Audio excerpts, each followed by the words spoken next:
السلام علیکم میرے پیارے لسنرز۔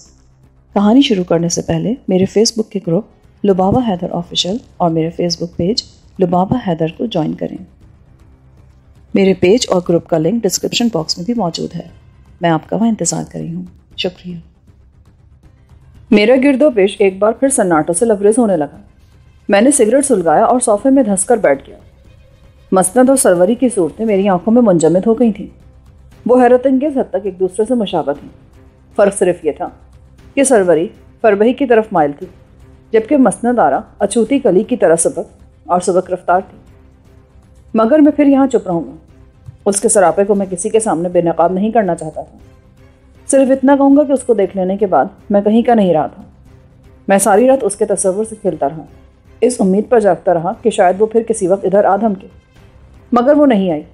میں سمجھ گیا کہ سروری خانم نے اپنی قوت جبروت سے اس کو تالوں میں بند کر کے بے بس کر دیا ہوگا۔ صبح جب میری آنکھ کھلی تو 9 بج چکے تھے اور کبری کمرے میں ادھر ادھر ناشتہ پھر رہا تھا، جھاڑو اس کے ہاتھ پہ۔ مجھے بیدار ہوتے دیکھ کر وہ مسکراتا ہوا میری طرف بڑھا اور بولا، واہ استاد، یہ کیسا جھرلو پھیرا تم نے؟ وہ ادھر سروری خانم کی بہن ہے نا مسند آرا، انہوں نے تمہارے لیے پھولوں کا گلدستہ بھیجا ہے، یہ دیکھو۔ کمال ہی کر دیا تم نے، وہ تو تمہارا ہی کلمہ پڑھ رہی ہیں۔ ابے گھامڑ، گھاس تو نہیں کھا گیا؟ میرا اس سے کیا واسطہ؟ مگر وہ تو صبح صبح میرے کمرے میں آ گئی تھی، بولی جا کبری یہ گلدستہ وہاں رکھا، انہوں نے خود جا کر لان میں یہ پھول چنے تھے صاحب جی۔ آہو صاحب نے تعریف کر دی ہوگی میری اس کے سامنے، بات کا بتنگڑ نہ بنایا کر۔ یہ بتا آہو صاحب کہاں ہیں؟ تو باہر چلے گئے، کہہ گئے تھے وہ تمہارے کسی کام سے جا رہے ہیں۔ اچھا ٹھیک ہے، تو ذرا گرم پانی رکھ دے ادھر، ہم نہا لیں، پھر ذرا تگڑا سا ناشتہ تو لے آئیو۔ یہ کہتا ہوا میں غسل خانے میں جا گھسا۔ کبری نے گرم پانی غسل خانے میں پہنچایا تو میں نہانے بیٹھ گئی۔ ایک مدت بعد مجھے اپنا گرد و پیش حسین نظر آ رہا تھا۔ اس روز میں بڑی تفصیل سے نہایا۔ جب میں باہر نکلا تو میرا بدن ہوا کی طرح ہلکا پھلکا ہو چکا تھا اور میرے دل و دماغ پر انبساط کی سی کیفیت طاری تھی۔ میں چاہتا تھا کہ میں سارے گھر میں ناشتہ پھروں۔ وجہ اس کی یہ تھی کہ اس گھر کے آنگن میں ایک ایسی ہستی موجود تھی جس کے آسمان پر میں سورج کی طرح چمک رہا تھا۔ میں اپنی خوش نصیبی پر بے حد نازا تھا۔ کبری نے مجھے ناشتے کی میز پر بٹھایا تو میں نے دیکھا کہ اس روز خاص اہتمام کیا گیا ہے اور کسی نے میری پسندیدہ چیز فیرنی سے لبالب پیارا میرے لیے بھیج دیا تھا، جس پر پستے کی تہ جمی تھی۔ میں تو خوش ہو گیا۔ سب سے پہلے میں نے اسی پر ہاتھ صاف کیا۔ میں سمجھ گیا کہ وہ پیالہ میرے لیے مسند آرا نے بھیجا ہے۔ وہ میری پسند و ناپسند کو بھی سمجھتی تھی۔ فیرنی مجھے ایک مدت کے بعد اس روز نظر آئی تھی۔ قید کی زندگی میں تو میں نے اس کا تصور بھی نہیں کیا تھا۔ زینو کے گھر میں اتنے دن رہا، مگر میں نے کبھی یہ نہیں سوچا تھا کہ میں کیا چاہتا ہوں، کیا چیز مجھے پسند ہے اور کیا ناپسند۔ کھانے کی میز سے اٹھ کر میں نے کبری سے کہا کہ وہ میرا ایک کام کر دے۔ وہ اسی ٹو میں تھا۔ حکم کرو استاد، کہو تو کسی کا سر کاٹ کے حاضر کر دوں۔ اس روز وہ مجھ سے بہت خوش تھا اور وجہ میری سمجھ میں نہیں آ رہی تھی۔ تو کیا کسی کا سر کاٹے گا کبری؟ میں یہ پتہ لکھ کر دے رہا ہوں، وہاں جا کر معلوم کرو کہ ڈاکٹر دھومن اور اس کی بیوی عالیہ ادھر موجود ہیں کہ نہیں۔ تمہیں خود جانا ہوگا۔ کوئی پوچھے کہ ان سے تجھے کیا کام ہے تو کہہ دینا کہ ایک مریض کے لیے تمہیں ان سے مشورہ کرنا ہے۔ اس نے کاغذ میرے ہاتھ سے لے لیا اور پتہ پڑھ کر بولا، ٹھیک ہے میں بھی جاتا ہوں، کوئی کام ہو تو باٹی کو بلا لینا۔ یہ کہہ کر وہ باہر نکل گئی، مگر ابھی زیادہ دور نہیں گیا تھا کہ صحن سے الٹے قدموں میرے کمرے میں لوٹ آیا اور دبی زبان میں بولا، استاد وہ مسند آرا بیگم ہے نا، وہ ادھر کھڑی دروازے کے پیچھے، وہ آنا چاہتی ہیں، میں چٹخانی کھول دیتا ہوں۔ یہ بند کس نے کی تھی؟ صبح میں نے بے خیالی میں بند کر دی تھی، میں معافی چاہتا ہوں۔ وہ سالہ اس روز بالکل ہی بدلا ہوا نظر آ رہا تھا۔ ٹھیک ہے جاؤ، اب پنجرہ خالی کرو۔ وہ مسکراتا ہوا باہر نکل گیا۔ اسے کمرے سے غائب ہوئے بھی 5 منٹ بھی نہ گزرے تھے کہ پہلو کا دروازہ بے آواز کھلا۔ سامنے مسند آرا کھڑی تھی۔ اس کا چہرہ شبنم سے دھلے پھول جیسا پاکیزہ نظر آتا تھا۔ وہ آئی تو مجھے لگا جیسے کمرہ جگمگا اٹھا ہے۔ وہ مسکرا رہی تھی۔ مجھے دھیمے لہجے میں سلام کر کے بولی، میں جا رہی ہوں، باجی مجھ سے سخت ناراض ہیں۔ حالانکہ انہوں نے خود آہو صاحب سے عشق لڑا کر شادی کی، ان کی محبت میں انہوں نے آہو صاحب کی عمر کا خیال کیے بغیر ان کی بیوی بننا منظور کر لیا، مگر مجھے وہ ذرا سی بھی رعایت نہیں دیتی۔ یہ تو ہوتا ہے، بڑے چھوٹوں کو رگیتے آئے ہیں۔ اب کہاں جاؤ گی تم؟ میں کالج جا رہی ہوں، ہاسٹل میں رہوں گی، میرا پتہ آپ کے پاس موجود ہے، فون نمبر بھی میں نے لکھ دیا ہے، جیسے آپ کو فرصت ملے آپ مجھ سے ملیں، میرے پاس آنے سے پہلے آپ مجھے کال کر دیجیے گا۔ ٹھیک ہے مسند، میں ضرور آؤں گا۔ اگر جلدی نہ آ سکو تو مایوس نہ ہو جانا، میں تمہیں کبھی نہیں بھول سکوں گا۔ تم میری قسمت ہو، تقدیر ہو میری۔ یہ کہہ کر میں نے اپنا ہاتھ اس کی طرف بڑھایا تو اس نے میرا ہاتھ چوم لیا۔ اس کی آنکھیں آنسوؤں سے تر ہونے لگیں۔ میری یہ تصویر رکھ لیں اور اسے کبھی خود سے جدا نہ کریں، کیونکہ اگر آپ بھی مجھے بھول گئے تو پھر اس دنیا میں میرے لیے باقی کیا بچے گا؟ میں آپ کا آخری سانس تک انتظار کروں گی۔ یہ کہہ کر وہ میرے ہاتھوں کو فرط جذبات سے نم آلود لبوں سے پاگلوں کی طرح چومتی اور آنکھوں سے لگاتے ہوئے پیچھے ہٹ گئی، پھر تیزی سے ایڑی پر گھوم کر واپس چلی گئی۔ دروازہ اس کے وجود سے لبالب بھرا اور پھر خالی ہو گیا۔ اس کی تصویر میرے سامنے تھی اور اس کی بھیگی ہوئی پلکیں میرے تصور میں جم کر رہ گئی تھیں۔ اسے سروری خانم نے پریشان کر دیا تھا۔ میں نے اس کی وہ چھوٹی سی تصویر بڑی احتیاط سے کاغذ میں لپیٹ کر جیب میں رکھ لی۔ یوں لگا جیسے کوئی انمول ہیرے کو سارے جہاں سے چھپا کر رکھ لیتا ہوں۔ بلا شبہ وہ میرے لیے زبردست اہمیت اختیار کر گئی تھی۔ کبری کو 3 گھنٹے بعد واپس آیا تو بولا، استاد وہ ڈاکٹر دھمن تو یہاں نہیں ہے، کلینک شفا بار سے پتہ کیا تھا میں نے، اس کے ملازموں نے بتایا ہے کہ وہ آج کل کویت گیا ہے اپنی بیوی عالیہ کے ساتھ۔ ان کا تو یہ خیال ہے کہ وہ شاید 6 مہینے تک وہاں رہے گا۔ مجھے یہی خدشہ تھا کہ وہ بدبخت یہاں نہیں ہوگا۔ ان سے کوئی کام ہے تمہیں؟ کوئی اور ڈاکٹر دیکھ لو۔ نہیں کبری، میرا علاج صرف اسی کے پاس ہے۔ خیر وہ آئے گا تو صحیح، میں پھر نمٹ لوں گا اس سے۔ نمٹ لوں گا؟ کیا کوئی گڑبڑ کی اس نے تمہارے ساتھ؟ ہاں کچھ ایسی بات ہے، مگر خیر چھوڑو ان باتوں کو۔ یہ پتہ کرو کہ وہ مسند آ رہا ہے یا چلی گئی۔ مجھے باٹی نے بتایا ہے کہ وہ دونوں باہر گئی ہوئی ہیں۔ اور راہو صاحب وہ واپس آئے یا نہیں؟ وہ بھی ابھی تک واپس نہیں آئے ہیں، میرا خیال ہے آتے ہی ہوں گے۔ اتنی دیر میں تم کھانا کھا لو استاد، 2 بج رہے ہیں۔ ٹھیک ہے تم کھانا لے آؤ، میں نے ہتھیار ڈالتے ہوئے کہا۔ وہ 2 گھڑی کی خوشی جو مجھے مسند آرا نے بہم پہنچائی تھی آہستہ آہستہ زائل ہوتی جا رہی تھی، اور ایک بار پھر میرے لیے گرد و پیش تاریک اور ویران تر ہوتا جا رہا تھا۔ ابھی میں کھانے سے فارغ ہوا ہی تھا کہ آہو صاحب واپس آ گئے۔ وہ جب میرے کمرے میں داخل ہوئے تو ان کے چہرے پر ایسی سنجیدگی طاری تھی جیسے وہ جنازے کو کاندھا دے کر لوٹے ہوں۔ آئیے آئیے آہو صاحب، کہیے کیا خبر لائے ہیں آپ؟ آسیہ ملی آپ کو؟ وہ میرے پاس صوفے پر بیٹھ گئے۔ ہاں آسیہ وہیں ہے، میں اس سے مل تو نہیں سکا، البتہ دور سے ضرور دیکھ سکا ہوں۔ اس کی صحت بالکل ٹھیک ٹھاک ہے۔ وہ وہاں 14 سال کے لیے بند کی گئی ہے، میرا خیال ہے زیادہ سے زیادہ 10 سال وہاں کاٹے گی اور پھر رہا ہو جائے گی۔ یہ تو مجھے بھی معلوم ہے آہو صاحب، آپ اس کی رہائی کی کوئی صورت بتائیے، میں اتنا عرصہ سے قید میں دیکھنا اپنی موت تصور کرتا ہوں۔ زیادہ بے صبر نہ بنے جیلانی صاحب، آپ کے لیے میں دور دور تک ہو کر آیا ہوں۔ آسیہ رہا ہو سکتی ہے، بڑی خاموشی سے اس کا نام جیل کی فہرست سے خارج کیا جا سکتا ہے۔ وہ کس طرح؟ جس شخص نے اس کی رہائی کی تدبیر بتائی ہے وہ گورنر کا دست راست ہے، اور اس نے ایک شرط رکھی ہے۔ میں وہ شرط پوری کرنے کے لیے تیار ہوں، میں ہر قیمت پر آسیہ کی رہائی چاہتا ہوں۔ یہ کوئی ایسی ناممکن بات نہیں ہے۔ تو پھر بتائیے اسے رہائی کس طرح مل سکتی ہے؟ اس طرح کہ اعلیٰ افسران سے مل کر جیل کے ڈاکٹر اور سپرنٹینڈنٹ سے یہ بات لکھوائی جا سکتی ہے کہ آسیہ مر گئی ہے، اسے قیدیوں کی فہرست میں مردہ ظاہر کر کے چپ چاپ جیل سے باہر نکالا جا سکتا ہے۔ یہ تو بڑی اچھی ترکیب ہے آہو صاحب، اس کے لیے میں بڑی سے بڑی قیمت دے سکتا ہوں۔ مثلاً کیا؟ میں 1 لاکھ 2 لاکھ بلکہ 3 لاکھ روپیہ تک دے سکتا ہوں۔ میں منہ مانگی رقم اس کام کے لیے دے سکتا ہوں۔ نہ روپیہ ہے آپ کے پاس؟ وہ حیرت زدہ رہ گئے۔ جی ہاں، میں اپنی بہن کی آزادی کے لیے ناممکن کو ممکن بنا سکتا ہوں، مگر اتنی رقم آپ کہاں سے لائیں گے؟ یہ بات آپ مجھ پہ چھوڑ دیں، ایک ہاتھ سے وہ آسیہ بہن کو میرے حوالے کر دیں اور دوسرے ہاتھ سے مجھ سے رقم لے لیں۔ مجھے حیرت ہے، حالانکہ آپ کے حالات سے جو نتیجہ میں اخذ کر سکا ہوں وہ یہ ہے کہ آپ اس وقت بالکل قلاش اور مفلس ہیں۔ نہیں، یہ بات نہیں ہے، ذاتی طور پر میں واقعی مفلس ہوں، مگر آسیہ کے لیے اللہ نے مجھے بے حساب دولت دے رکھی ہے، وہ سب کچھ آسیہ کا ہے۔ آہو صاحب مسکرائے، ان کے چہرے پر پھیلی حیرت اور بدن پر چھایا تشنج کسی حد تک کم ہو گیا۔ وہ سمجھے میں خواب دیکھ رہا ہوں۔ انہوں نے میری ان باتوں کو مجذوب کی بڑھ سمجھا۔ سگریٹ اطمینان سے سلگا کر بولے، جیلانی صاحب آپ اچھے آدمی ہیں، اپنی بہن کے لیے آپ کا جذبہ میرے لیے بے حد حیران کن و قابل قدر ہے۔ ہو سکتا ہے اس کے لیے آپ بڑی سے بڑی رقم کا بندوبست بھی کر سکیں، مگر ہر کام دولت سے نہیں کیا جا سکتا۔ تو پھر کیا مجھے کوئی اور راہ پکڑنی ہوگی؟ ہاں، 2 مہینے بعد انتخابات ہو رہے ہیں۔ بڑے صاحب گجرات سے اسمبلی کی نشست کے لیے امیدوار ہوں گے، مگر ان کا مد مقابل چودھری ہادی علی ان سے کہیں زیادہ طاقتور ثابت ہو رہا ہے۔ اگر بڑے صاحب انتخابات میں ہار گئے تو نہ ان کے پاس عہدہ رہے گا اور نہ عزت۔ لیکن اس بات کا آسیہ کی رہائی سے کیا تعلق ہے صاحب؟ آپ نے تو مجھے حیران کر دیا ہے۔ حیران نہ ہو، بلکہ میری بات غور سے سنیں۔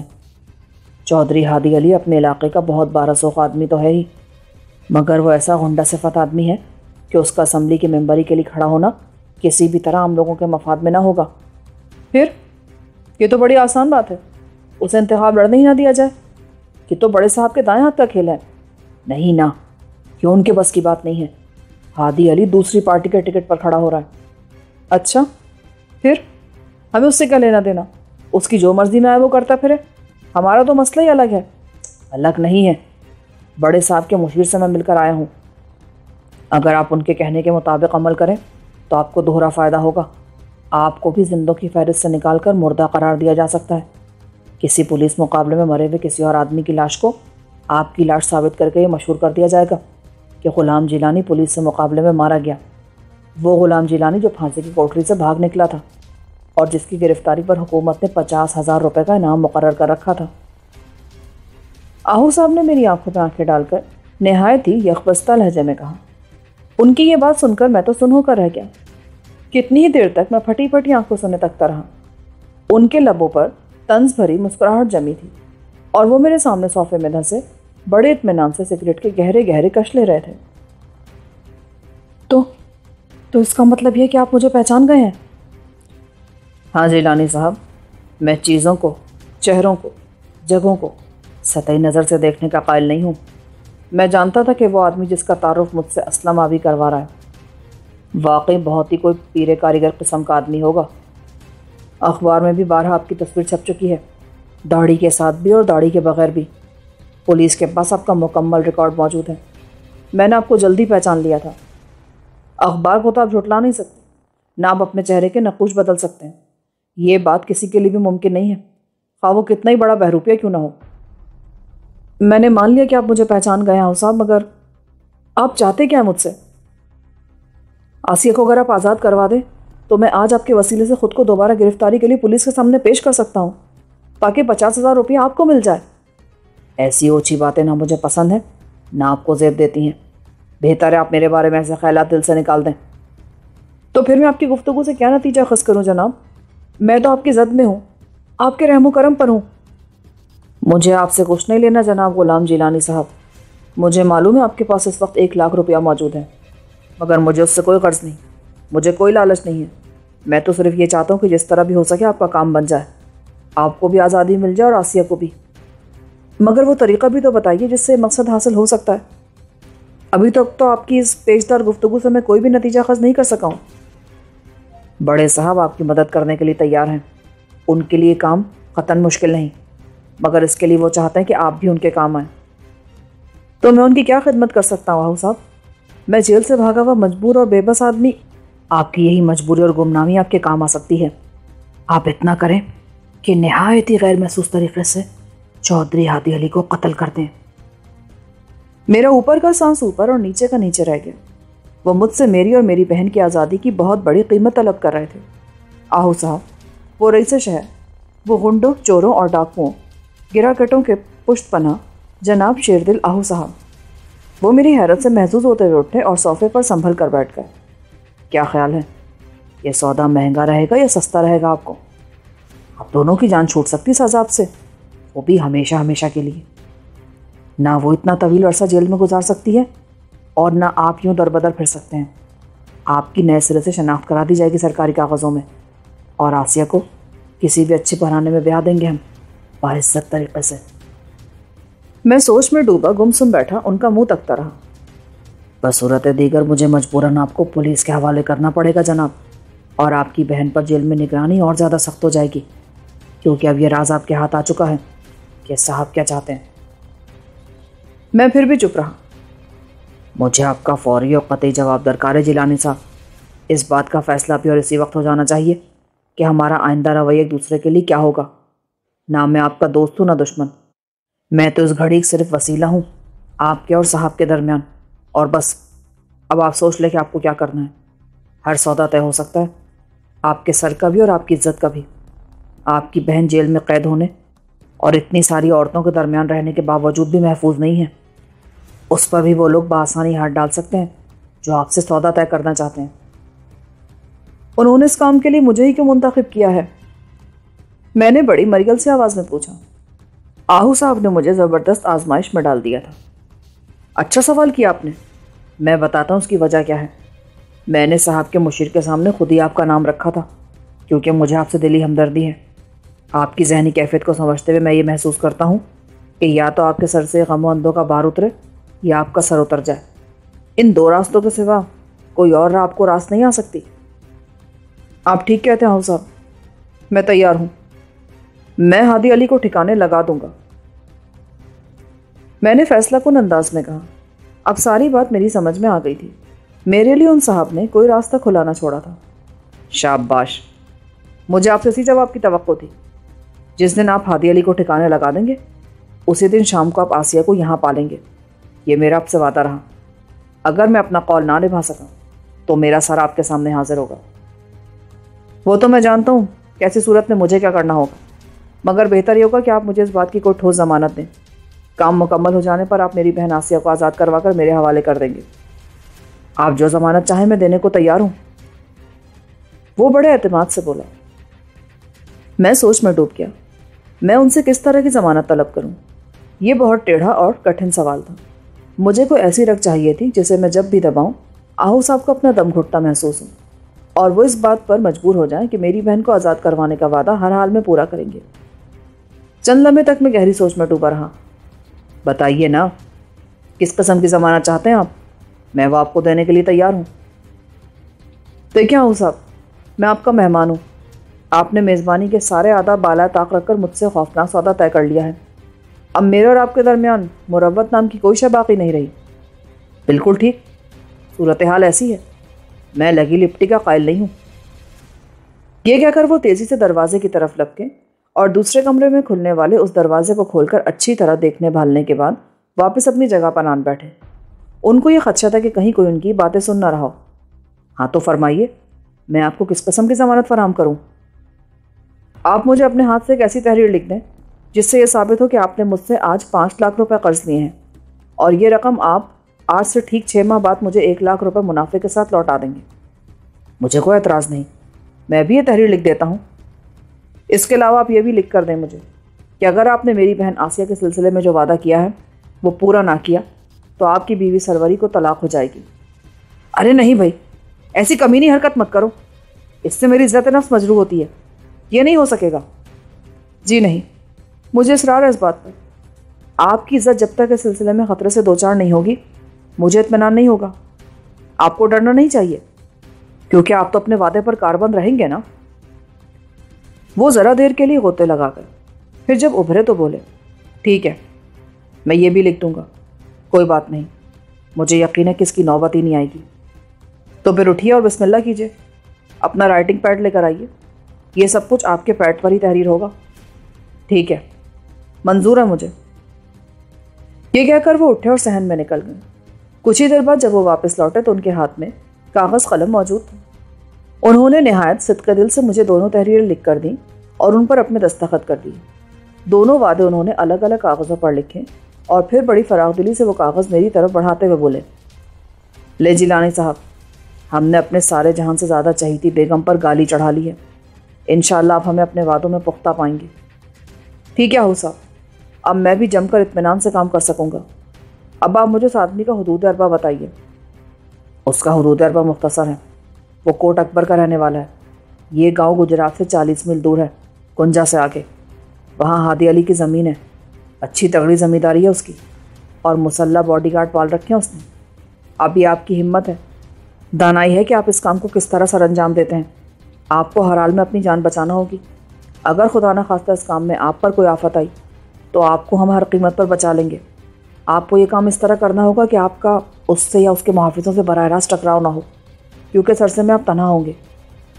ظاہر یہی ہونا چاہیے کہ ہادی علی کو کسی ڈاکو نے دولت کے لالچ میں قتل کر دیا ہے، اور یہ سارا معاملہ راز میں رہنا چاہیے۔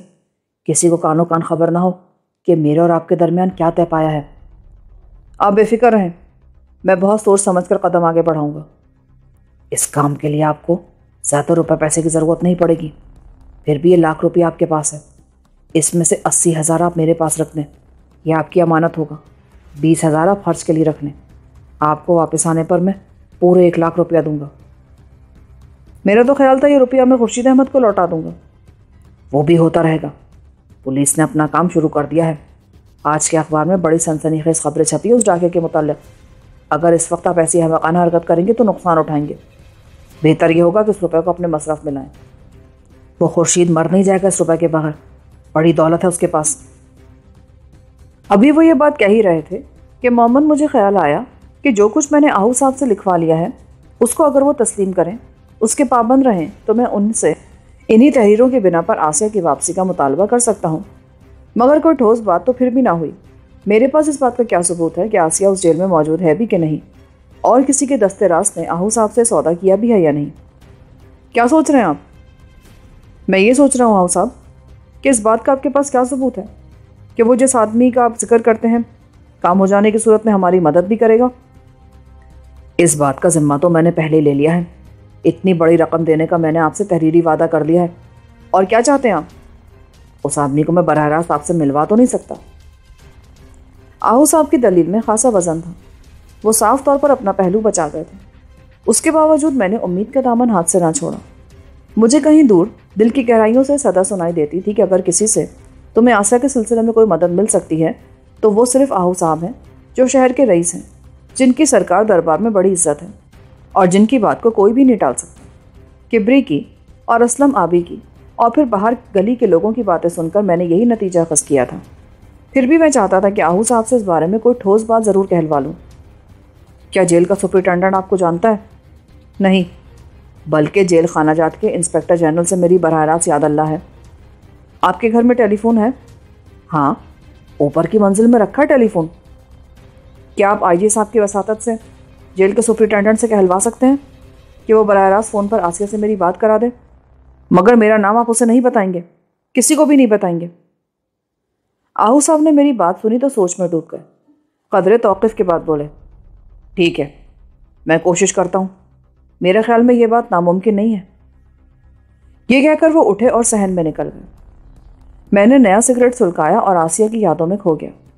مجھے اطمینان یہ تھا کہ اگر آسیہ سے میری ٹیلی فون پر بات ہو گئی تو میں آہو صاحب کے اثر و رسوخ کا قائل ہو جاؤں گا اور جو کام وہ کہہ رہے ہیں اسے بلا چون چرا سر انجام دے دوں گا۔ بصورت دیگر میں اسی رات وہاں سے نکلوں گا اور پھر کبھی ان کی شکل نہیں دیکھوں گا۔ مجھے یقین تھا کہ مجھ سے جو وہ 80,000 روپیہ لے کر اندر رکھ چکے ہیں تو وہ گویا مجھ سے اس بات کی نقد ضمانت لے چکے ہیں کہ میں اس روپے کے لالچ میں ان کے پاس لوٹ کر ضرور آؤں گا۔ میں نے بھی اپنے طور پر ان کو ایسی پہلی بجھوائی تھی کہ اگر ان کی طرف سے درست جواب نہ ملا تو میں ہمیشہ کے لیے ان پر لعنت بھیج کر وہاں سے نکل سکتا تھا۔ یہ کوئی مشکل بات نہیں تھی۔ وہ اپنے لالچ میں مبتلا تھے اور انہیں بیش بہا انعام کی امید تھی۔ اس کام کے عوض جو وہ مجھ سے کروانا چاہتے تھے وہ انعام روپوں کی صورت میں بھی ہو سکتا تھا اور ایک جاگیر کی صورت میں بھی۔ ایسے دھندوں میں شہنشاہوں کے دور میں تو لوگ پشتوں تک کے لیے اپنی قسمتیں سنوار لیتے تھے، مگر اس گئے گزرے دور میں بھی ایسے غدار اور سازشی لوگوں کے لیے انعام و اکرام کی گنجائشیں بڑی وافر تھیں۔ اور جہاں تک میں آہو صاحب کے دھندے کو سمجھ سکتا تھا وہ یہی تھا کہ وہ اب تک بڑے بڑے نامی گرامی مجرموں کے پشت پناہ بنے ہوئے تھے۔ وہ کوئی واردات کر کے آتے تو خود کو قانون کی گرفت سے بچانے کے لیے سب سے پہلے وہ آہو صاحب کے در دولت پر حاضر ہو کر اپنا نذرانہ پیش کرتے تھے۔ اسلم آبی کی مثال میرے سامنے تھی۔ ان کا گزارا ہی اسی قسم کے کاموں پر چلتا تھا۔ اسی کاروبار کی بدولت وہ شہر کے رئیسوں میں شمار ہوتے تھے۔ حالانکہ کبری مجھے بتا چکا تھا کہ آہو صاحب کی کوئی اپنی زمین نہیں ہے، نہ کوئی اتنی بڑی جائیداد، کوئی کاروبار بھی ان کا سننے میں نہیں آیا تھا۔ میں اپنے طور پر اس شطرنج کی بازی کے سارے امکانات پر غور کر چکا تھا اور مجھے اطمینان تھا کہ آہو صاحب مجھے کسی غلط چکر میں نہیں ڈال سکیں گے۔ کوئی آدھے گھنٹے بعد آہو صاحب میرے کمرے میں واپس آئے تو وہ بہت خوش تھے۔ ٹیلی فون ان کے ہاتھ میں تھا اور اس کے تار باہر صحن تک پھیلے ہوئے تھے۔ لے جناب جیلانی صاحب، کام بن گیا آپ کا۔ آئی جی صاحب مجھے دفتر میں مل گئے تھے، انہوں نے سپرنٹینڈنٹ سے کہا اور بات بن گئی۔ آپ ٹھیک 10 منٹ بعد اپنی بہن سے بات کر سکیں گے، جیل والے خود ہمیں اس نمبر پر فون کریں گے۔ یہ کہہ کر انہوں نے ٹیلی فون میرے قریب میز پر رکھ دیا۔ آپ کے اندیشے ہائے دور دراز کو میں اچھی طرح سمجھتا ہوں، مگر میرے بھائی میں نے بھی اس شہر میں بھاڑ نہیں جھونکا۔ جائیداد نہیں بنائی، دولت جمع نہیں کی، صرف انسانوں کو اپنا دوست بنایا ہے، ان کی خدمت کر کے، اپنے خلوص سے، اپنی محبت سے میں نے ان کے دل جیتے ہیں، ورنہ وہ میری پھپھی یا چاچی کے رشتے سے میرا لحاظ نہیں کرتے۔ میں سمجھتا ہوں صاحب، اسی لیے میں آپ کی خدمت میں حاضر ہوا تھا۔ داتا دربار پر لوگ یوں ہی حاضری نہیں دیتے، انہیں کو فیض حاصل ہوتا ہے تو جاتے ہیں۔ یہاں جو اسلم آبی جیسے بڑے بڑے نیک بزرگ آتے ہیں تو یہ سب آپ کی عظمت کی دلیل ہے، مجھے پوری طرح احساس ہے۔ وہ طنز بھری نظروں سے مجھے دیکھ رہے تھے اور ہرگز میری بات پر مطمئن نظر نہیں آتے تھے۔ ان سے جو شرطیں میں نے لکھوا لی تھیں اور انہیں اب جس ارچن سے دوچار کر دیا تھا آسیہ کے سلسلے میں، تو وہ اس پر بہت زیادہ سٹپٹا گئے تھے۔ مگر میں کرتا بھی تو کیا کرتا، میرے لیے تو کوئی بھی راستہ کھلا نہیں تھا۔ میں یوں ہی اندھے کنویں میں آنکھیں بند کر کے تو چھلانگ نہیں لگا سکتا تھا۔ میری بات کو انہوں نے کوئی جواب نہیں دیا، کسی گہری سوچ میں ڈوبے رہے۔ کبھی وہ مجھے دیکھتے اور کبھی ٹیلی فون سیٹ کو۔ وہ سب بے چین دکھائی دیتے تھے اور میں اپنی جگہ پریشان تھا کہ اگر آسیہ سے آہو صاحب کے ذریعے بھی بات نہ ہو سکی تو پھر کیا ہوگا۔ ابھی 15 منٹ بھی نہ گزرے تھے کہ ٹیلی فون کی گھنٹی بج اٹھی۔ آہو صاحب نے فون اٹھایا۔ جی میں آہو بول رہا ہوں، شیر دل آہو۔ اچھا، آسیہ آ گئی ہیں فون پر؟ بہت بہتر جناب، بہت بہت شکریہ۔ یہ کہہ کر انہوں نے ریسیور کے ایک حصے پر ہاتھ رکھا۔ دیکھیں، اب آپ آسیہ سے بات کریں گے، اسے آپ اپنا نام بتا دیں، بالکل نہ ڈریں، کھل کر بات کریں۔ ہیلو، کون؟ آسیہ بہن بول رہی ہیں؟ اچھا، لے اپنے بھائی سے بات کریں۔ میں نے ریسیور کان سے لگایا تو دوسری طرف سے مجھے آسیہ کی آواز سنائی دی۔ اس کی آواز میں زندگی کی مہک تھی۔ ہیلو، کون بول رہا ہے؟ میں جیلانی، غلام جیلانی۔ تم آسیہ ہو نا؟ ہاں، میں آسیہ ہوں۔ السلام علیکم بھائی جان۔ وعلیکم السلام، کیا حال ہے میری بہن؟ یہ تم ہی ہو نا؟ میں نے اس کی آواز پہچان لی تھی۔ ہاں، میں آسیہ ہی ہوں۔ آپ کہاں چلے گئے تھے بھائی جان؟ اس وقت کہاں ہیں آپ؟ میں یہیں ہوں، اسی شہر میں۔ ماں جی بالکل ٹھیک ہے، اپنے ایک بھائی کے ہیں ادھر فیصل آباد کے قریب، سمجھتی ہو نا؟ اچھا۔ مجھے سارے حالات کا علم ہے آسیہ، مجھے پتا ہے تمہیں کن لوگوں نے سال کو پہنچایا، مگر فکر نہ کرو، میں سب کچھ ٹھیک کر دوں گا، تمہارے لیے اپیل بھی دائر کروں گا، بہت پیسے میرے پاس، تم جلدی رہا ہو جاؤ گی۔ اچھا، بہت روپیہ آپ کے پاس؟ ڈھیروں؟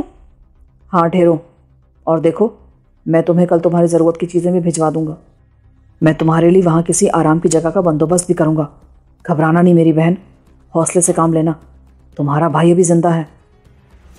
ہم دونوں ہی بہن بھائی بد نصیب ہیں بھائی جان، پتہ نہیں آپ کس کس مصیبتوں سے گزرے ہیں۔ یہ تو ہوتا ہی ہے آسیہ، یہ اچھا ہوا تم سے بات ہو گئی، اب میں جلدی تم سے ملوں گا، سمجھو گے 15-20 دن بعد۔ اچانک آہو صاحب نے میرے کان کے قریب منہ لا کر کہا، بات مختصر کریں جیلانی صاحب۔ اچھا آسیہ، خدا حافظ، پھر ملیں گے۔ خدا حافظ بھائی جان، مجھے کچھ چیزیں ضرور بھیج دیں۔ ختم کرو اب یہ سلسلہ، کسی عورت نے آسیہ سے نہایت احمقانہ لہجے میں کہا، اور پھر اس کے ہاتھ سے کسی نے ریسیور چھین کر کریڈٹ پر پٹک دیا۔ میرا کلیجہ کٹ کر رہ گیا۔ وہ لوگ جیل میں میری بہن سے بہت ہی حد کام سلوک کر رہے تھے۔ میں خالی نظروں سے ریسیور کو دیکھتا رہ گیا جو اب مردہ ہو چکا تھا۔ کیوں جیلانی صاحب، اب تو اطمینان ہو گیا نا آپ کو؟ کیا ہو کچھ کر سکتا ہے؟ مجھے شرمندہ مت کریں آہو صاحب، میں نے کبھی آپ کے کسی قول فعل پر شک نہیں کیا، میں آپ کو اپنا محسن سمجھتا ہوں۔ ٹھیک ہے، آپ کو بہرحال میری طرف سے بالکل مطمئن ہو جانا چاہیے، میں دوست ہوں آپ کا، مخلص اور بے لوث دوست، آپ میرے کام آئیں گے تو میں آپ کے کام آؤں گا۔ میں حاضر ہوں جناب، ہر طرح سے حاضر ہوں، جیلانی کو آپ کبھی میدان سے منہ پھیرتے نہ دیکھیں گے۔ تو پھر کیا ارادے ہیں اب آپ کے؟ ارادے بالکل نیک ہیں، میں آج ہی چل دیتا ہوں۔ تو پھر اپنا سامان وغیرہ تیار کر لیں اور شام کی گاڑی سے روانہ ہو جائیں، آپ کے لیے رات کا سفر بہتر رہے گا، کیونکہ آپ غائبانہ طور پر خاص شہرت یافتہ آدمی ہیں۔ آپ ٹھیک کہتے ہیں آہو صاحب، لیکن اگر آپ اجازت دیں تو میں کبری کو ساتھ لے جاؤں، مجھے سہولت رہے گی۔ جی نہیں، میں اس بات کی اجازت نہیں دے سکتا، یہ بات میرے اور آپ کے درمیان راز رہنی چاہیے۔ آپ کی اور آسیہ کی رہائی کے علاوہ اس کام کے عوض میں آپ کو بہت بڑی رقم بھی دوں گا، یہ میرا وعدہ رہا آپ سے۔ مجھے کسی رقم کی ضرورت نہیں ہے جناب شیر دل آہو صاحب، مجھے تو صرف اپنی اور اپنی بہن کی آزادی درکار ہے، وہ مل جائے گی آپ کو، آپ بے فکر رہیں۔ روانہ کب ہوں گے آپ؟ میں بس آج ہی چل دیتا ہوں۔ ٹھیک ہے، تیاری مکمل کر لیں، اپنی چیزیں سنبھال لیں۔ آپ کو اسلحے کی صورت میں کیا کچھ چاہیے ہوگا؟ مجھے آپ ایک عدد سائلنسر والا پستول دے دیں اور ایک چھوٹی اسٹینڈ گن۔ وہ میں آپ کو ابھی دیتا ہوں، آپ بیٹھیں، میں بھی آتا ہوں۔ اس کے لیے میں ایک اٹیچی کیس بھی آپ کو دے دیتا ہوں۔ یہ کہہ کر وہ باہر نکل گئے اور میں اپنی ادھر ادھر بکھری چیزیں سمیٹنے لگا۔ مجھے ایک نیا اور نہایت ہی پرپیش سفر درکار تھا، ایسا سفر جس کے مرحلوں سے میں قطعاً ناآشنا تھا۔